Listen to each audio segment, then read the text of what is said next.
Hello friends, welcome in the perfect physio tutorial YouTube channel.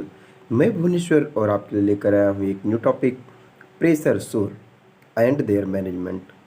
इसे हम bed सोर या डेकोबाइटस अल्सर के नाम से भी जानते हैं। अगर हम प्रेशर सोर या बेड सोर या डेकोबाइटस अल्सर की बात करें तो it is a localised injury to the skin and other underline tissue usually over a body prominence as a result of prolong unrelieved pressure.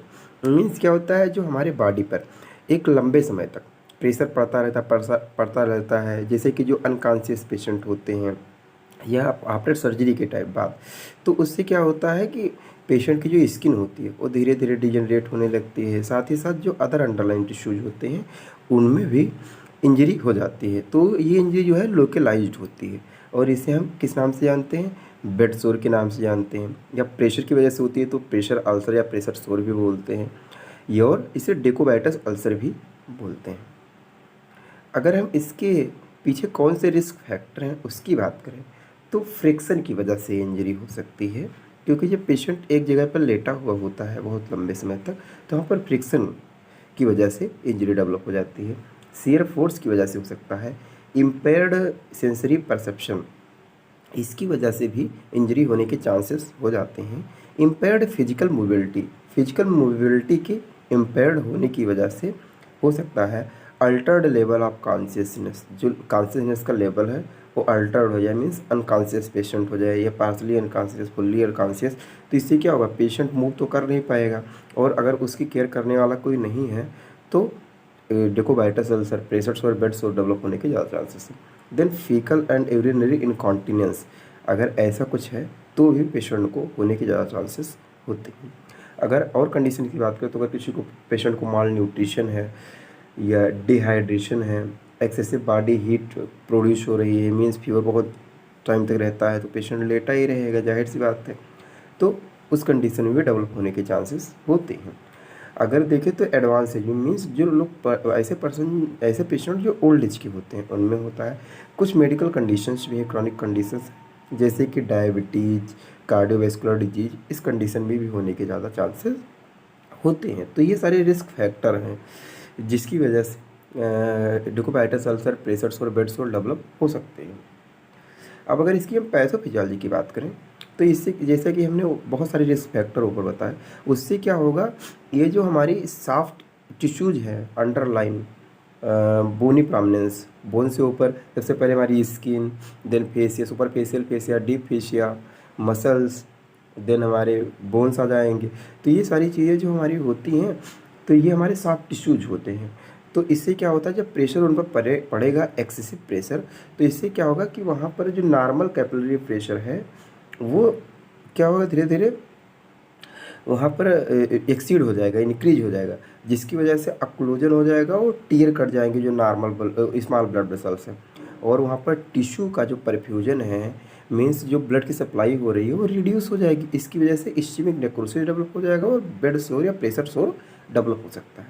इसे अगर यूँ कहें, अगर दो लाइन में, तो सबसे पहले क्या होगा, जो हमारे वहाँ के अंडरलाइन सॉफ्ट टिश्यूज है उसमें जो कैपिलरीज, नॉर्मल कैपिलरीज है उनमें प्रेशर इंक्रीज होगा, जिसकी वजह से जो स्मॉल ब्लड वेसल्स हैं वो रैप्चर कर जाएंगे, अक्लूड कर जाएंगे, जिसकी वजह से जो टिश्यू का परफ्यूजन है वो रिड्यूस हो जाएगा और इसकी वजह से नेक्रोसिस, इस्चेमिक नेक्रोसिस डेवलप हो जाएगी और ब्लड सोर डेवलप हो सकता है। अब हम कॉमन साइड देखते हैं कहाँ कहाँ डेवलप होने के चांसेस हैं। तो एल्बो जॉइंट, मीन्स पोस्टीरियरली, यानी ओलेग्नान प्रोसेस जो है हमारी, ओलेग्नान प्रोसा जो है वहाँ पर डेवलप होने के ज़्यादा चांसेस होते हैं।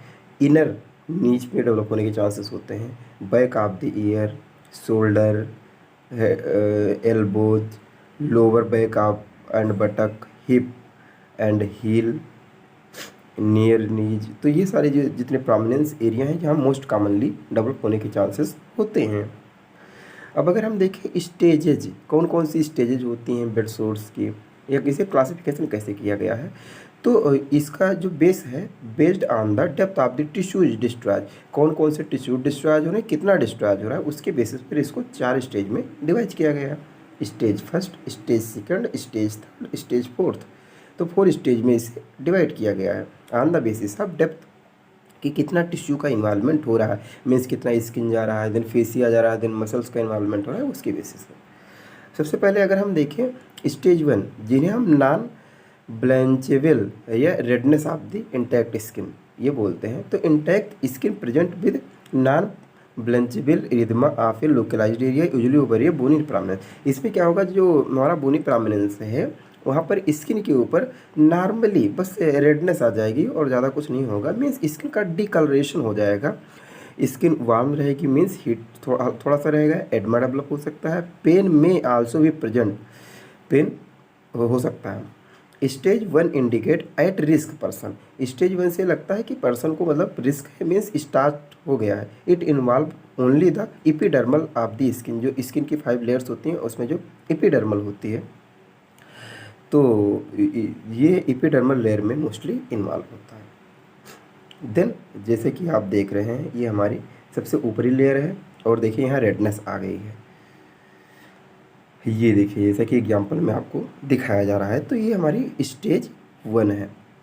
अगर हम स्टेज 2 की बात करें, हम पार्शियल थिकनेस स्किन लॉस बोलते हैं या आर ब्लिस्टर भी बोलते हैं। तो अब partial thickness skin loss of the dermis present as a shallow open ulcer with a red pink on bed without slow. तो इसमें क्या होता है, पेशेंट के जो स्किन होती है पार्शली डैमेज हो जाते हैं, जो डर्मिस होती है, देखो उसमें एपिडर्मिस डैमेज हो रहा था, इसमें डर्मिस का भी इन्वॉल्वमेंट हो गया बट पार्शली हुआ है। Stage 2 is damage to the epidermis and the dermis. In this stage the ulcer may be referred to as blister or abrasion. तो जिससे ब्लिस्टर फॉर्मेशन नहीं होता है, अब्रेजन नहीं होता, उस तरह से हमें देखने को मिलता है इस स्टेज में, जैसा कि इमेज में आपको शो हो रहा है। देखिए एपिडर्मिस के साथ साथ डर्मिस का भी इन्वॉल्वमेंट हो रहा है। अब अगर हम देखें, ये देखिए जैसा कि आपको इमेज में शो हो रहा है। अब हम थर्ड स्टेज की अगर बात करें तो full thickness skin loss, means इसमें एपिडर्मिस और डर्मिस दोनों का इन्वॉल्वमेंट होगा, मीन्स जो एपिडर्मिस और डर्मिस जितनी भी लेयर्स हैं सभी का इन्वॉल्वमेंट इसमें होगा।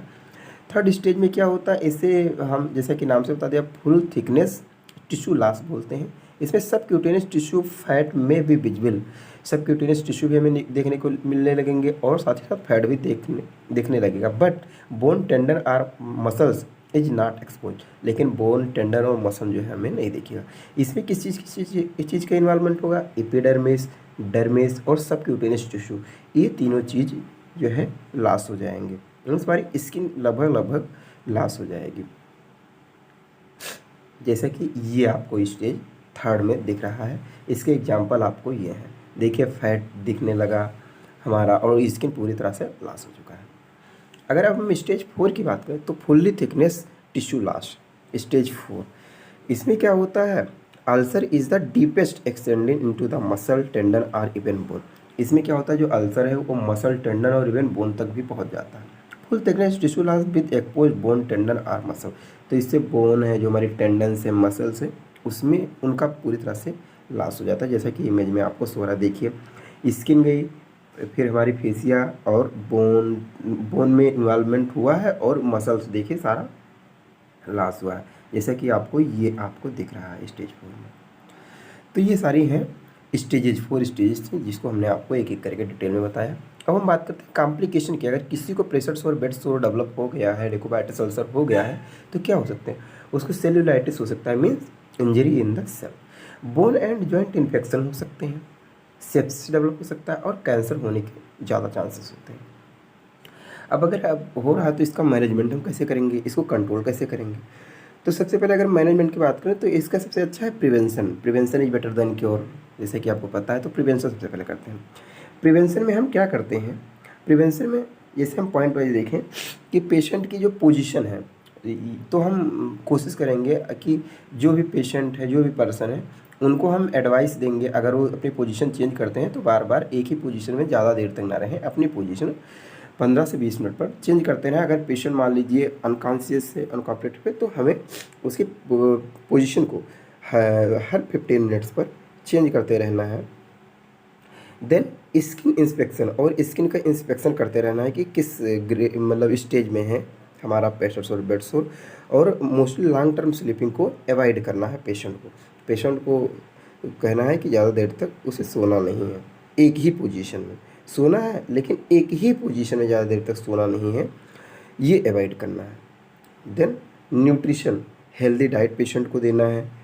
देन ऐसा और वुंड ही ऐसा कोई मतलब ये चीज़ पेशेंट को नहीं देनी है जिससे कि पेशेंट की जो स्किन की इंटीग्रिटी है वो रैप्चर हो सके। Means adequate hydration to maintain the skin integrity, adequate hydration देना है। लाइफ स्टाइल चेंजेस देना है, बताना है पेशेंट को। मीन्स अगर पेशेंट स्मोकिंग करता है तो उसे मना करना है, और एक्सरसाइज के लिए उसे जो है थोड़ा एक्सरसाइज करवानी है। यही इसीलिए इसमें फिजियोथेरेपिस्ट की ज़रूरत होती है, जिससे पेशेंट का ब्लड सर्कुलेशन इंक्रीज होगा तो पेशेंट जो है जल्दी इम्प्रूवमेंट उसे मिलेगा। Use of pressure relieving device, pressure relative device जो है जैसे एयर मैट्रेस जो है, वाटर मैट्रेस जो है, पिलोज हैं, इनका हमें यूज ज़्यादा से ज़्यादा करवाना है पेशेंट को, जिससे कि जो मोस्ट प्रोमिनेंट या कॉमन साइट्स हैं उस पर प्रेशर पड़ने से बचे। अब अगर हम देखें, ये तो हमारा प्रिवेंशन हो गया कि पेशेंट जो कर सकता है या देख सकते हैं। अगर हम ट्रीटमेंट की बात करें तो जैसा कि उसमें हमने बताया ही, चेंजिंग पोजीशन मीन्स जो हमारा मेडिकल प्रोफेशनल होगा, मीन्स डॉक्टर, फिजियोथेरेपिस्ट, तो क्या करेंगे, पेशेंट के पोजीशन को चेंज करेंगे। देन यूजिंग सपोर्ट डिवाइस जैसा कि पेन रिलीविंग डिवाइस जो हैं, air mattress, water mattress, pillow, ये सारी चीज़ को हम यूज करेंगे जैसे कि आपको दिख रहा है इमेज में। देन क्लीनिंग, उसकी जो स्किन एरिया है जहाँ पर प्रेशर पड़ रहा है उसको साल्ट वाटर से, सैलाइन वाटर से हम क्लीन करेंगे। अगर ज़रूरत है तो हम ड्रेसिंग करेंगे, ड्रेसिंग चेंज करते रहेंगे। कंट्रोलिंग इनकॉन्टिनेंस, अगर इनकॉन्टिनेंस की प्रॉब्लम डेवलप हो रही है तो उसे हम कंट्रोल करेंगे। Then removal of the damage tissue, means इसी प्रोसेस को हम सर्जरी में बोलते हैं डेब्राइडमेंट। तो हम डेब्राइडमेंट करते रहेंगे, क्योंकि जैसे हमने आपको स्टेज बताई फर्स्ट, सेकंड, थर्ड, फोर्थ, तो जो जैसे फर्स्ट में एपिडर्मिस का इन्वॉल्वमेंट, सेकंड में डर्मिस का भी इन्वॉल्वमेंट पार्सली हो जाता है, और थर्ड में क्या आता है आपका एपिडर्मिस, डर्मिस, और थोड़ा बहुत मसल्स का भी इन्वॉल्वमेंट हो जाता है, और फोर्थ में तो मसल, टेंडन, सारी चीज़ों का इन्वॉल्वमेंट हो जाता है और आपका बोन तक पहुंच जाता है। तो जहाँ जिस स्टेज में है पेशेंट उस हिसाब से हम डेब्राइडमेंट करते रहते हैं। देन आता है ड्रेसिंग, और साथ ही साथ ओरल एंटीबायोटिक देना है जिससे कि पेशेंट को जो है इन्फेक्शन ना डेवलप हो जल्दी, और साथ ही साथ हेल्दी डाइट देना है, और एजुकेटिंग द कैरी गिवर, और पेशेंट को एजुकेट भी करना है कि आपको ये चीज़ें अवॉइड करनी है। साथ ही साथ सर्जरी की अगर बात करें तो इसमें क्या करते हैं, सर्जिकल रिपेयर में टिश्यू प्लेप अप्लाई करते हैं या प्लास्टिक सर्जरी करते हैं। तो अगर टिश्यू प्लेप से काम चल जाता है तो अच्छी बात है, अगर मान लो ऐसा नहीं होता है तो फिर प्लास्टिक सर्जरी से इस टिश्यू को रिप्लेस कर देते हैं। अदर ट्रीटमेंट के ऑप्शन अगर देखें तो hyperbaric oxygen and topical use of human growth factors, इसका हम यूज करते हैं जिससे कि बेड सोर से थोड़ा रिलीफ मिलता है। अब अगर हम फिजियोथेरेपी के रोल देखें तो जैसा कि हमने स्टार्टिंग में बताया था, पेशेंट को एक्सरसाइज करवानी है, साथ ही साथ उसे पोजीशन को चेंज करना है, तो इस तरह से हम देख सकते हैं। साथ ही साथ हम पेशेंट में ये देख सकते हैं जो ऐसे फैक्टर्स हैं जो रिस्क फैक्टर हैं, मीन्स जो बेड सोर या प्रेशर सोर को डेवलप करते हैं, उनको अवॉइड करने में पेशेंट की हेल्प कर सकते हैं। उसे हम इंस्ट्रक्शंस दे सकते हैं। स्किन कंडीशन को हम हर 2 दिन पर कम से कम चेक कर सकते हैं। प्रेशर जो साइट्स हैं उनको इंस्पेक्ट कर सकते हैं। स्किन को पल्पेट कर सकते हैं जिससे कि हमें पल्पेशन से पता चल जाएगा स्किन कितनी वार्म है और कितना एरिया इन्वॉल्व हुआ है, कहाँ कहाँ किस साइड पर है, तो ये सारी चीज़ें देख सकते हैं। साथ ही साथ इस स्किन को जो इंस्पेक्ट करेंगे तो साथ ही साथ स्किन ड्राई है या मॉइस्ट है, स्किन ब्लैक तो नहीं हो रही है, इवेल्युएट करेंगे लेवल ऑफ मोबिलिटी कितनी है, और सर्कुलेटरी स्टेटस भी देखेंगे, पेरिफेरल पल्स कितना है, एडिमा है, पेरिफेरल वैस्कुलर डिजीज तो नहीं डेवलप हो रही है, और न्यूरोवैस्कुलर स्टेटस को भी असेस करेंगे। डिटरमाइन प्रेजेंस ऑफ इनकॉन्टिनेंस को भी डिटरमाइन करेंगे। साथ ही साथ evaluate nutritional and hydration status को देखेंगे, और पेशेंट के हेल्थ प्रॉब्लम जो भी है उस प्रेजेंट टाइम में उसको हम नोटिस करेंगे। अगर पेशेंट का जो है डिक्रीज सेंसरी परसेप्शन है तो उस कंडीशन में as pressure point for sign of bed sore development, अगर ऐसा कुछ है तो बेड सोर डेवलपमेंट होने के ज़्यादा चांसेस हैं। तो इसलिए जो प्रेशर साइट्स हैं जहाँ पर मोस्ट कॉमन साइट्स हैं जहाँ पर डेवलप होने के ज़्यादा चांसेस हैं उनको हम एसेस करेंगे। साथ ही साथ प्रोवाइड प्रेशर रीडिस्ट्रीब्यूटिंग सरफेस, और प्रेशर रिलीविंग डिवाइस या प्रेशर रीडिस्ट्रीब्यूटिंग सरफेस को भी पेशेंट को हम ज़्यादा देंगे जिससे कि ना हो। साथ ही साथ अगर पेशेंट को इनकॉन्टिनेंस की प्रॉब्लम है तो इनकॉन्टिनेंस के मैनेजमेंट के लिए जो मेडिसिन हैं हम पेशेंट को साथ ही साथ देंगे। साथ ही साथ incontinence episodes clean area and dry thoroughly, protect skin with moisture barrier ointment, इससे स्किन को प्रोटेक्ट करेंगे।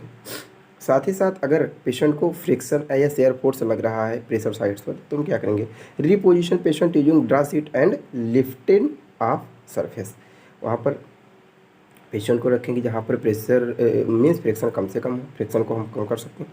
यूज प्रॉपर पोजिशनिंग टेक्निक का हम यूज करेंगे। Avoid dragging the patient in bed, patient को मतलब बेड पर ऐसा करेंगे कि बेड जो है बराबर हो, मीन्स पेशेंट जो है बेड पर स्लिप ना करे या पेशेंट को हम खींचे ना। साथ ही साथ यूज कंफर्ट डिवाइसेस अप्रोप्रिएटली, जो पेन रिलीविंग डिवाइसेस है, प्रेशर रिलीविंग डिवाइसेस हैं, कंफर्ट डिवाइसेस हैं, उनका हम ज़्यादा से ज़्यादा यूज करेंगे। साथ ही साथ for a patient with decrease activity या मोबिलिटी, ऐसे पेशेंट हैं जिनमें एक्टिविटी नहीं कर रहे हैं, मोबिलिटी नहीं कर रहे हैं, तो उनको हम उनके पोजीशन को हम चेंज ही करेंगे। साथ ही साथ उनको एक्टिव और पैसिव एक्सरसाइज भी करवाएंगे, जिससे पेशेंट की जो मसल्स हैं थोड़ी बहुत स्ट्रांग हों और एक ब्लड सर्कुलेशन इंक्रीज हो। साथ ही साथ for a patient with poor nutrition अगर है तो उनको हेल्दी डाइट प्रोवाइड करेंगे। साथ ही साथ उनको जो डाइट चार्ट एक है उसे हम बना के दे देंगे और उन्हें बोलेंगे आपको ये फॉलो करना है। साथ ही साथ evaluate the ulcer progress every 4 to 6 days, हम देखेंगे कितना कम हो रहा है कितना ज़्यादा हो रहा है। असिस्ट द फिजिशियन और सर्जन इन डेब्राइडमेंट, और देखेंगे अगर ज़रूरत है तो डेब्राइडमेंट की तो सर्जन से हम कांटेक्ट करेंगे और डेब्राइडमेंट के लिए बोलेंगे। Educate the patient and family regarding the risk factor and prevention of bed सोर, और जो पेशेंट है और उसकी फैमिली है उसको हम एजुकेट करेंगे कौन कौन जो ये रिस्क फैक्टर है जिससे डेवलप हो सकता है प्रेशर सोर बेड सोर, तो इससे रिलीफ मिल सके, इसलिए फैमिली भी बच सके और साथ ही साथ पेशेंट को बचा सके, इसलिए उन्हें हम एजुकेट करेंगे। Thank you so much. This is all about decubitus ulcer या प्रेशर सोर कहें या बेड सोर कहें और उसकी management. Thank you so much. Please video देखने के बाद जरूर बताइएगा आपको वीडियो कैसा लगा। Thank you so much.